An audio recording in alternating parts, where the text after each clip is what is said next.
Hey everyone, so today I am going to be making a buttercream, well I'm calling it buttercream anhydrous body butter.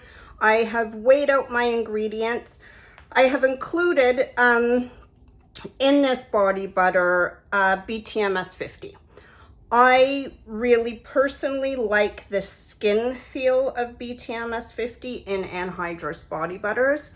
And while anhydrous products are the easiest to make because we don't have to worry about preservation in a lot of cases, not all cases, they can be tough because everybody likes a different skin feel. That's where they get tricky. What oils I mix together, I like a butter that absorbs fairly quickly but still leaves that really moisturized feeling on. To me, shea butter isn't overly greasy, and what a lot of people don't realize with anhydrous butters is a little bit goes a long way. They are meant to be used a little bit at a time. The other thing is I'm making 500 grams here because unlike with emulsions or other types of products, anhydrous butters, we want to incorporate air into the product, which is why we whip them. So this 500 grams is going to look like a lot more and fill a lot more containers than a 500 gram emulsion would. I have also included a little bit of arrowroot in this.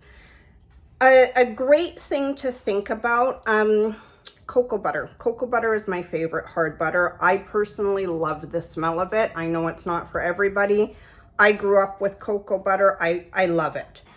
But it's over tripled in price this year due to crops. So you've got to kind of look at either alternative butters or alternative ways to incorporate alternative ingredients to provide the same function that a harder butter would in your anhydrous formula. Now, if you live in a place like me in Canada, it gets cold. Having those hard butters in your formulation aren't really necessary because a whipped shea butter isn't going to melt quickly here. Where if you lived somewhere like Florida, it is. So there is no way for an anhydrous formula to be guaranteed that it won't melt. If anybody tells you, oh, my formula, I've tested it, it's not gonna melt no matter how hot it gets outside, they're selling you a dream because it's not possible. Butters all have melting points, and in hot places like Florida, Texas, Arizona, Vegas, Jamaica, the temperatures just reach higher than the butter's melting point, so it's impossible to guarantee that.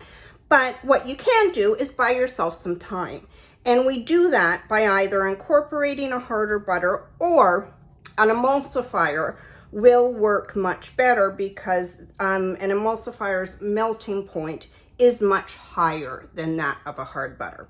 So I am going to go ahead and melt these down.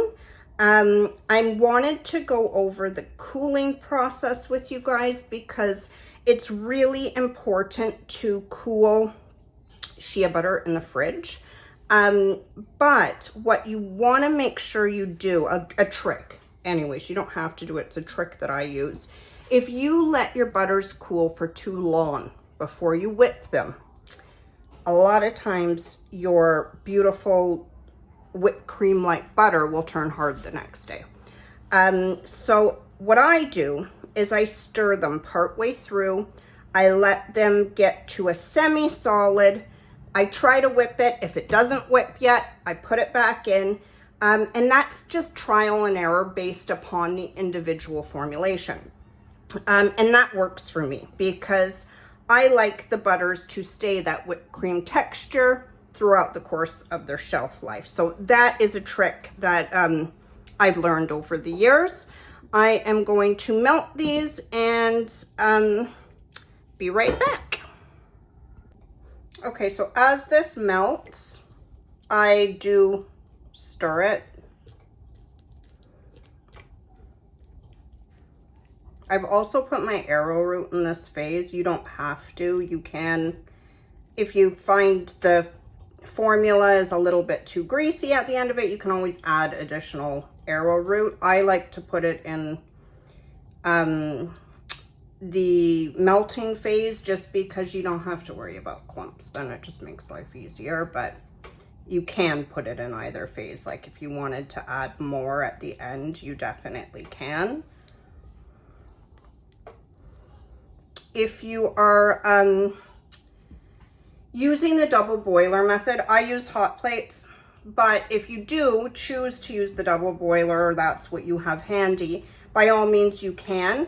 Just make sure that if you're using like a smaller bowl than this, or one that's not quite as deep, make sure that the water in your pan isn't too high up, because if that water gets to a running boil and happens to splash up, you don't want it to enter the product, because if water enters the product, your product's going to be ruined. So these are just a few little tips. A lot of you probably know them already, but for those of you that maybe this is your first body butter season, these are good things to know.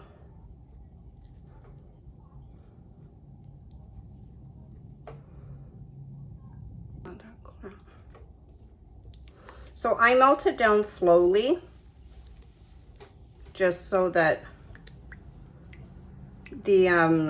I don't burn my oils, especially because the hot plates that I do have heat up very quickly.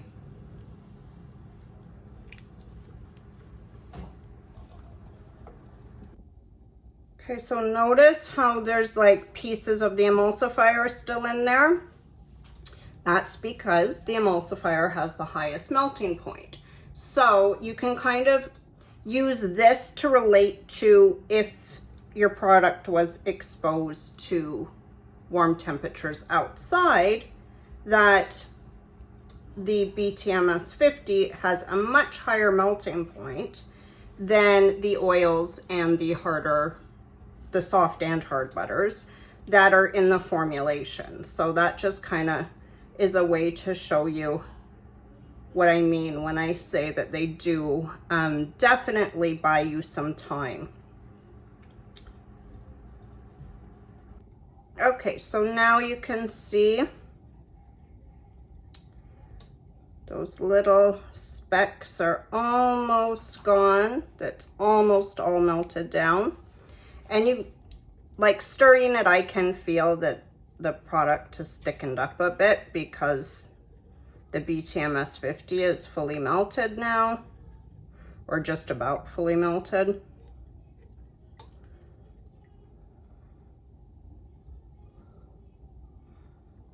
You guys might hear my kids in the background. It's a holiday here in Canada, so they are home today or this evening.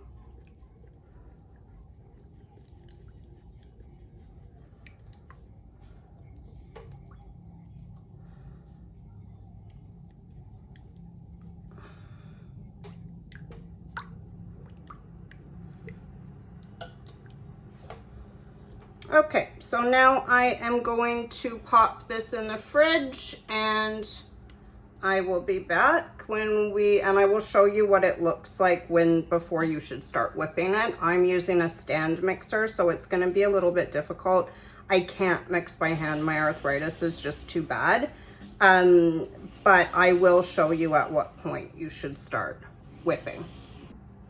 Okay, so we've now got a solid. This is cooled, it's solid. I am going to whip it now. You want to make sure that you use the whisk attachment. So whether you're using a hand mixer, I'm using a stand mixer because of my arthritis, you want the whisk attachment because the idea is you want to incorporate air.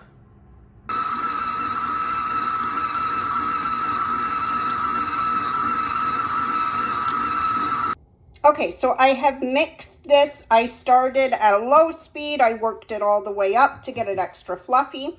If you start with a hard product, if your product has cooled to the point of hard, then use the hand mixer first to soften it up so that you're not overworking your stand mixer. It will just make your stand mixer last a lot longer.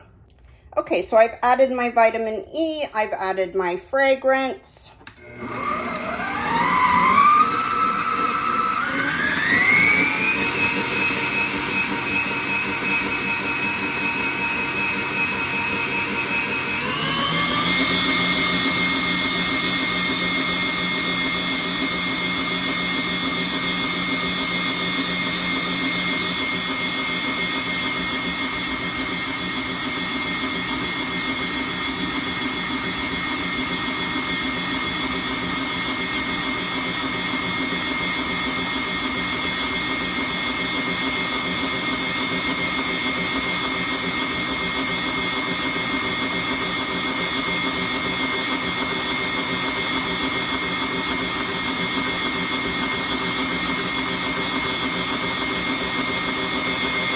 Okay, so this is all finished. I, of course, scrape the sides to make sure everything is fluffy. You can see it's a nice, thick, fluffy butter, and it absorbs really nicely. You could add mica if you wanted to. I scented with Buttercream fragrance oil, so I'm not going to add mica. I'm personally, products that I use on myself, I don't like a lot of mica in them unless they're a wash-off product. For leave-on products, I like just natural. But of course, that's a personal preference. If you love the bright, vivid colors, by all means, throw your mica in there, whip it up. Just throw it in with Phase B at the same time that I did the vitamin E and the fragrance oil.